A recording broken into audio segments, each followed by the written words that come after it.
Welcome back to this tutorial series on implementing a basic quest in Divinity Original Sin 2. In this episode, we're going to add some more infrastructure in order to progress with our quest. We're going to focus on doors and containers. Now, in order to do this, the first thing we're going to do is we're going to create a building. And I do want to bring up one thing that I haven't covered yet so far in the world outliner. One of the things we're going to do here is we're going to add a new layer. We're going to call this layer, I'm going to rename it. I'm going to call it Building Walls. And then we're going to set it to be the active layer. I want to start doing this even though we're not going to have a lot of content in here because it's a really good habit to develop whenever you start placing stuff in your level to think of a good layer that it will belong to and start putting it there. I will show you a reason for this. I'm going to bring up a graveyard level that we created in our early access mod, the Noisy Crypt. And even though this is a very small mod by most standards for a campaign, so if we pan over here, you'll see that I've created layers for two things. Number one, I have a graveyard exterior terrain, and I also have a crypt interior terrain way over here. And if you start expanding some of these areas, the stuff begins to really add up. And if you just have a flat directory of all this stuff and you try to find things, it can be really hard, and especially when you start wanting to select different areas. It's really handy to be able to use these locked layers where you can't select things by accident. It's also really nice to be able to hide different things if you want to, so that you can see the stuff that you want. So it's a really good habit to get into, because as you continue to develop your campaign, you want to do this right from the start. Once you start having to move things around when you have a lot of them, that's no fun. So get in the habit now. Alright, so welcome back to our beloved launch day crisis tutorial. And the first thing that we're going to do, as we said, is we're going to create a wall. So we'll bring up our root templates, we'll focus on the wall, and we'll just look for any city house. And we'll drop this into our level.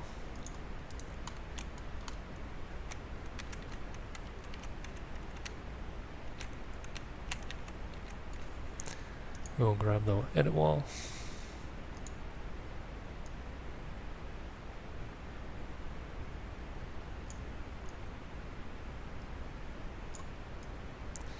Yeah, we'll just make a building here.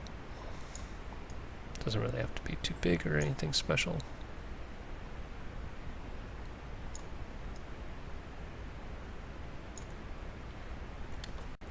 So, because I have this as my active layer, anything I create or place in the level right now will default to go in here. So for right now, we're not going to decorate the inside or even really bother putting a roof on it, because then we'll just be hiding it to get it out of the way while we work on the inside of it. And the other thing we'll do is we'll come over here and we'll create a door. And we can at least make this look a little better.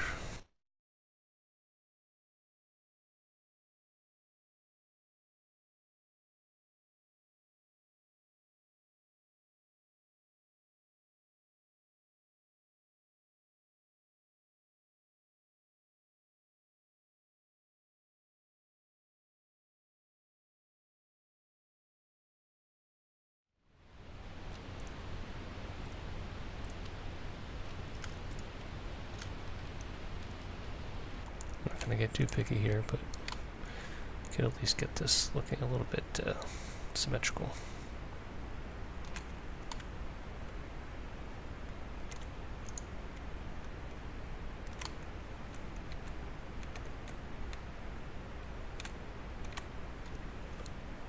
And now we want to put a door in our house.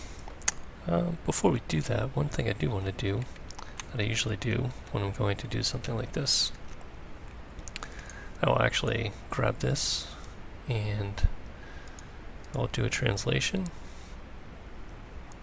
and I will snap to grid just to get it in a location that is on the grid. Because when I go to put the door in all likelihood the door will snap in there at a nice agreeable location if they're both on the grid. So I'm going to do that. Then I'm going to, for my root templates, and look for door. And I'm trying to remember what kind of, we have a city house here, so let's look for a city house door. Not that one. This one should do. So I'll drop this in here. This needs to be rotated. So we will rotate it 90 degrees. We'll go back to our transform. And we should be able to snap that in there nicely. And then if you want to fine tune it, you can take it off the grid if you want to, but that is pretty well in there.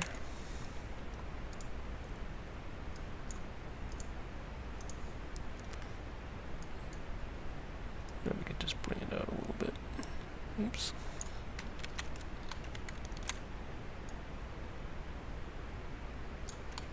That should be good. Okay, so let's look at some of our door properties here. The way we're going to want to set up this quest is we're going to want this door to be locked.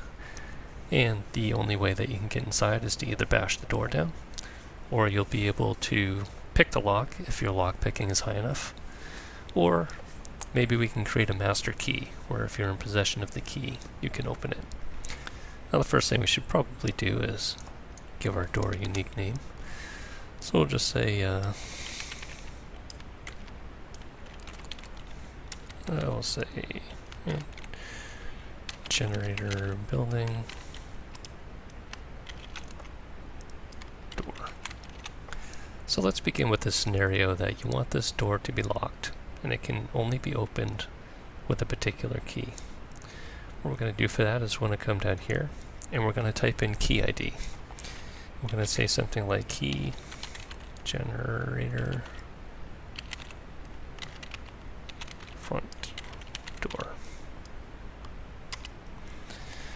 Now what this does is this is actually going to lock this right now, and at this point there are a couple different ways you could open this door. You could either open it with a key where the name of the key is key generator front door, or if you had a thievery level of 1 or greater and a lockpick, you could open this door. But that's not what we want, so we're just going to set this to something absurdly high that no one in game would ever be able to get. I'm going to set it to 100, and then that way, even if you had lockpicking, there's no way you're going to get the door open. So we're just going to save. And one other thing that I remembered is after we created our building, we didn't regenerate the AI, so we should do that, or we're going to be able to walk right through it. Something that I might as well show here, since we haven't changed a whole lot of terrain. As you get bigger levels, you're not going to want to do a full generate all the time because it takes too long. So if you go over to AI here and you click the select option, then you can just do a partial generate. You can just select the area that you want to regenerate. So if we just do this and we do a partial generate, you can see now that the AI has been updated with the house collision. And that's it. We didn't have to do a full generate. So we'll get that out of there. We will reload the level and story.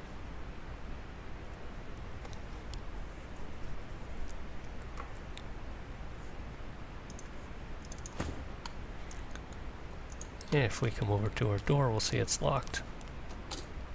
And it can't be opened right now. Now, I'm going to have to do something about testing lockpicking. So, with this dummy character, if I were to look at the stats, We don't have any talents, skills, anything. So that's not very interesting. What we can do is we can add something to our story script to either level us up or give us some abilities so that we can at least invest some points in thievery. So remember, we had this LDC journal story script, and whenever we get the quest received, we added a weapon to our character. We can go ahead and we can just level him up right here. Character level up 2. And we already have a handle on the speaker, so, or the character through the speaker there. And let's just make him level 3. We'll save. Build and reload.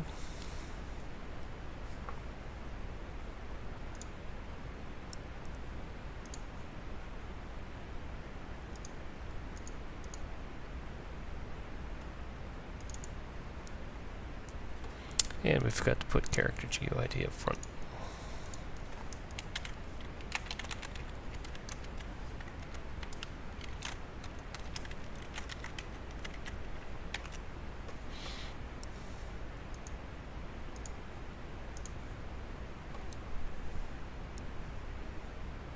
Don't want to edit out all the mistakes, just in case other people run into it. Okay. So let's go talk to Sven. And you'll see now we have our axe. We've also leveled up, so we can put some points in thievery. And we're going to have to get a lockpick. So let's add a lockpick to the level. We'll go to root temp pits.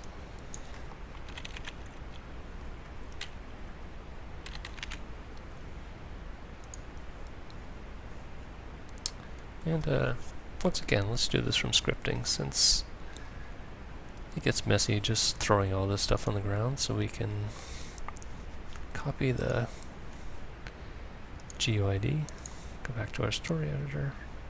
We can do another item template add to right here.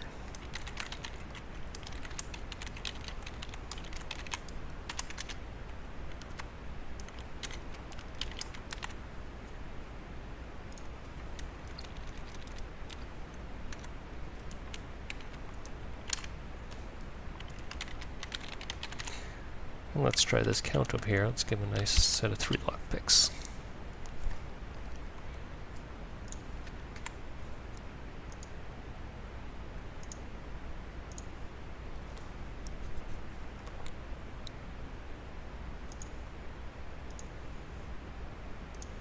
And we'll start from the beginning.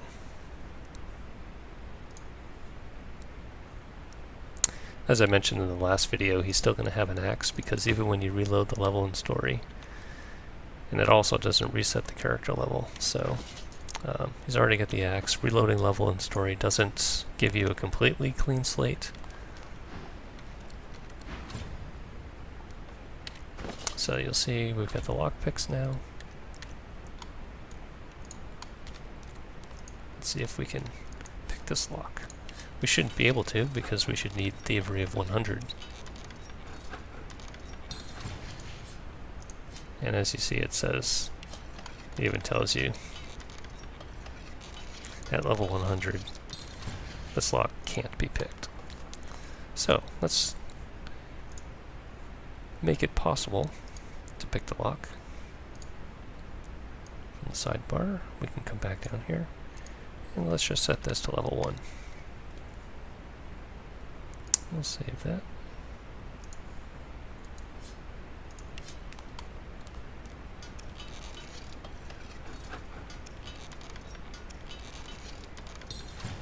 And you see it's unlocked now. And we could go in if we wanted to. So those are the parameters that are controlling this door at the moment. The way we have it set up, if you either have this key or lock level of this, then you can open the door. The last scenario that we want to test here is when we actually have a key that is meant to open this door by name. Want to make sure that it does so. So we'll just go to the root templates and type in key here. We'll pick out any old key. And we'll just add it to our level. If I click on this,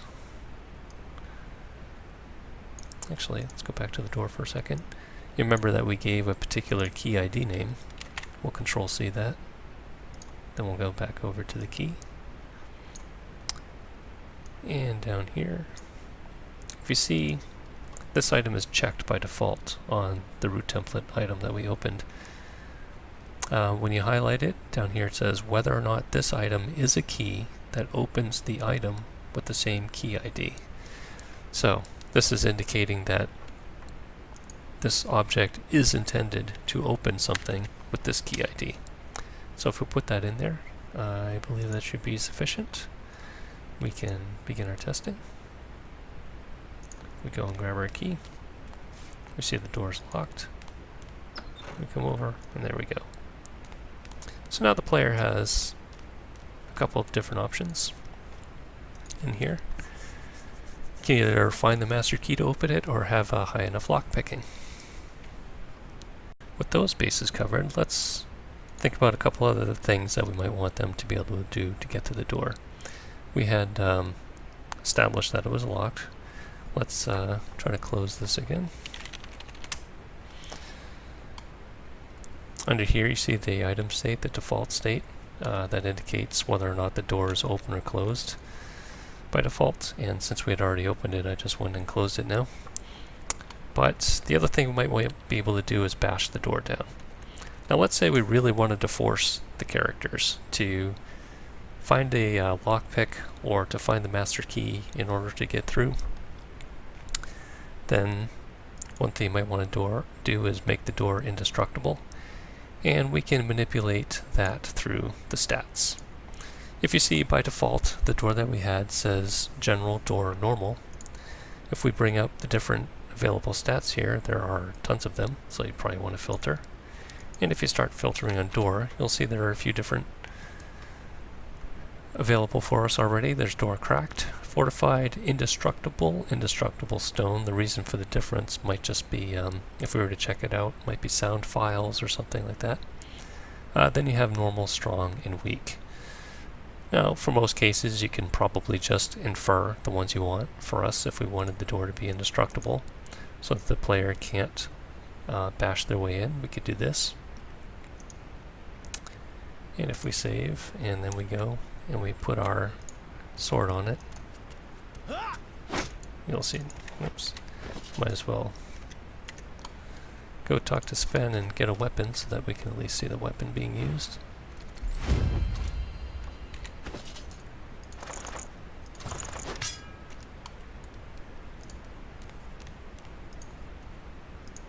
You'll see there's no health on the door. There's no health bar because it's indestructible. Not going to get anywhere. If we had left it the way we had it before,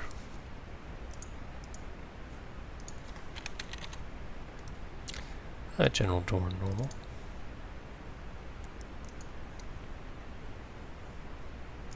And we hit play. And we bring up our sword, you can see it has 74 health. Now the health it's going to have is going to be determined by the stats that we choose and the level of the door. So you have a couple different knobs that you can choose. You saw it had 74 health. If we click on this, if we scroll down to the level override, we could do something like make this level 10. If we save and hit play, and we put this over, you can see the door now has 325 health. And it's going to be a lot harder to knock down. So you can play around with either keeping the default stats and increasing the level. If you do -1, it's just going to get the default values. Or you could change the stats to be more difficult. In order to see what the stats mean, you can always open the stats editor, and you'll find these under the object. So if we go over here and look for general door. Now we can find the values for normal, strong, indestructible, and you can see what kind of resistances they have. Kind of have to play with them sometimes to see how they turn out.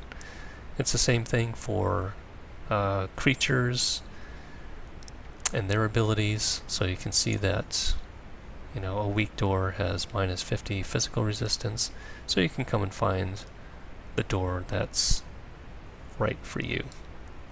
So for us, we wanted to, let's just keep it as a normal door so that the player can either bash through or use a lockpick. So we can just make it a door normal, and maybe we expect the player to be level 3 or so, and we want the door to be kind of tough, or at least time consuming, so we put the level to 4. And if we were to play, it has about 97 health, which will take this guy a while because we've never actually leveled him up and increased his attributes. So those are the options we have for our door properties for our quest. While we're on this topic of doors, we might as well go ahead and cover containers while we're at it, because there are some similar principles at work. So instead of giving the player lockpicks, let's just create a container, maybe a barrel, and we'll put the lockpicks in there. Container, no, we don't want death fog. Maybe just a citizen barrel like this. Good enough.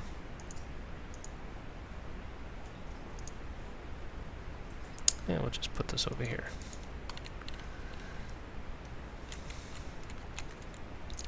If we click on our barrel and come over to the side panel,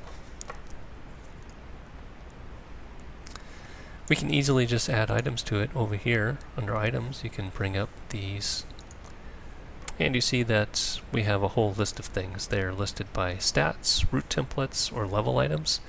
If you actually placed something in your level, and then you took the name of it and you moved it into the container, you would actually see it moved from the level into the barrel. It would actually disappear from your world. In this case, we're just going to go ahead and we're going to add root template items. So these will spawn inside. We wanted to create 3 of them, so we'll put 3 of them in there. And another thing that you'll find is if we open the barrel, we'll probably find more than the lockpicks, and the reason for that is because in its treasure table, you'll find a whole bunch of different available treasure table entries. You could put a magic weapon in there. We could maybe look for potions, all potions.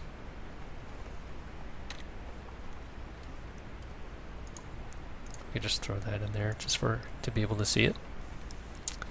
And hit save. Come over here, open it up, and you'll see we got a minor healing potion and 3 lockpicks. So there we go, both of them are in there. Now the issue with locking items and making them indestructible carry over just as well to containers. So if you had a chest and you wanted to make it locked and you wanted to make it indestructible, or if you wanted to have a specific key that opens the lock, all the things that we did for the door are exactly the same. You could proceed the same way with those.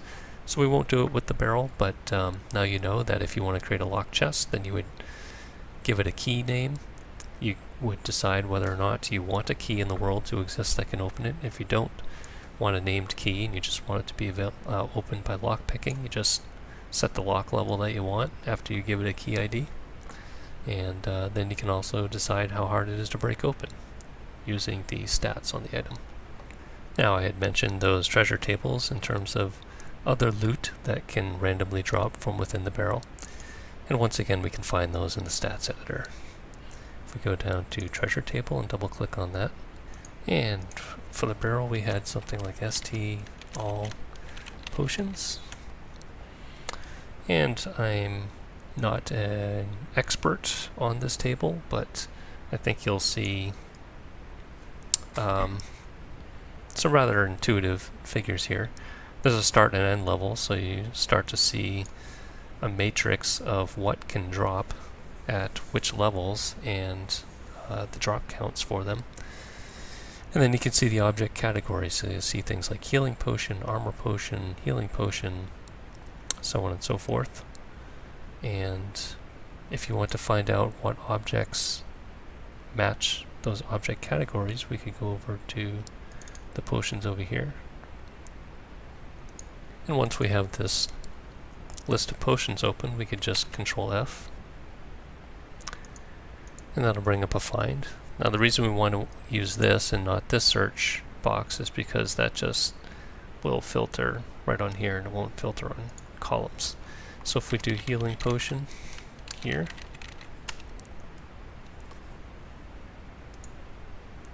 you'll see that we got a match in the column, so we could find all the potions whose object category is healing potion, and then we could find all the ones that could potentially drop in those areas. So these are where those object categories are stated for the different objects that can go in there.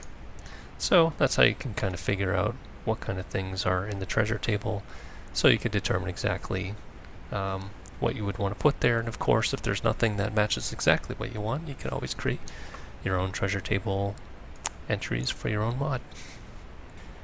So the one last thing we'll do here is we'll just clean a few things up.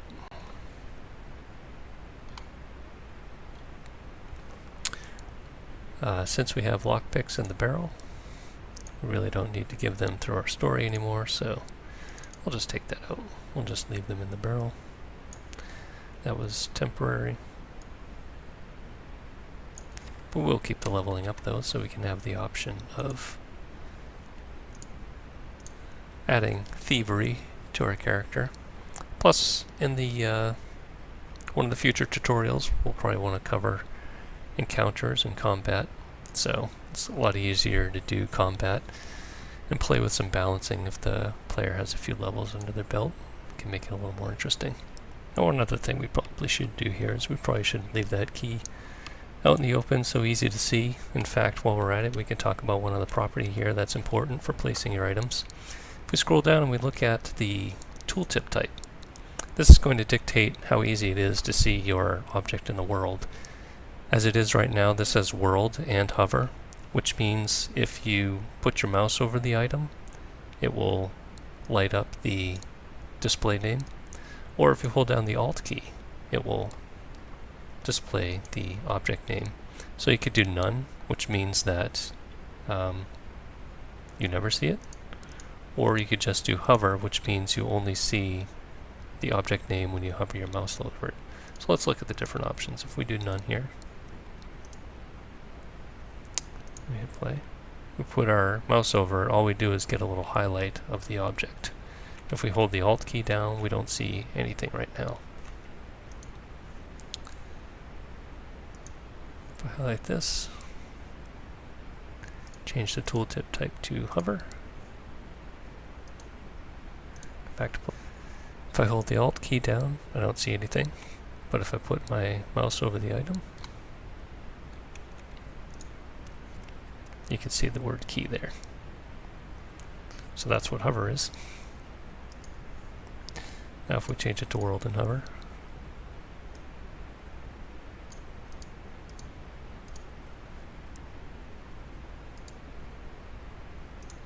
we'll see that if I hold the Alt key down, I see the key, or if I put my mouse over it, we'll see the key. Alt, mouse, and toolset's a little finicky about that. And since this isn't something we want to advertise to people, we would probably set this to none, and then we'll just stick the old barrel right over it.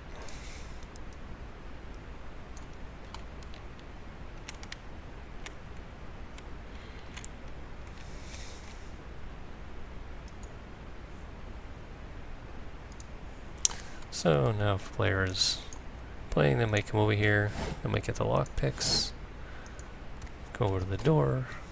They can either try to bash it down. If they are smart enough, maybe they move this. Oh, there's the key. And then they can open it. And that's it.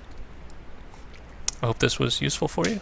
The next time we'll probably move on to create some additional infrastructure inside for our quest and think about adding some encounters.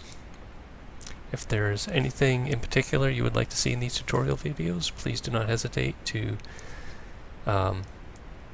post in the forums where there's a sticky in the Larian mods forums where this tutorial is advertised. And of course you could just put it in the YouTube comments below too as well.